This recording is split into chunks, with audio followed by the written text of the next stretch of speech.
Muri Zimbabwe pane mashoko anotagwa naupo chimwono pamusoro peSenegal, ma-elections akaita kuSenegal. Aiwa akayakati aiwa apapa pane zvinhu zvakaitika izvi aiwa Chamisa anogona kuwana plan yekutanga wana strategy kuti angapinda pachigaro, angatonga, angakunda the ruling party. Muri Zimbabwe sara mina mashoko atagwa naupo chimwono anopa nokurudza chibva subscribe like utina on the bell icon. Tambochona updates anokupa pano pa Z News Live. Ndotopo chimwono ani apa X pakonyora chiti the next president of Senegal according to media reports coming out of Senegal is likely to be 44-year old Chamisa Pfee, an ex-political prisoner jailed by the current president.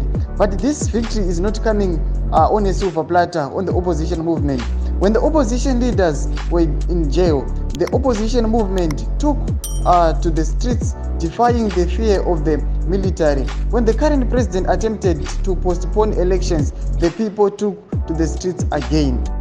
You see, when citizens occupy the streets, captured officials tremble fearing the wrath of the people if the regime fails. If you don't give regime officials any reason to fear abusing their power by mobilizing people onto the streets, they will follow their stomachs because there is nothing to fear.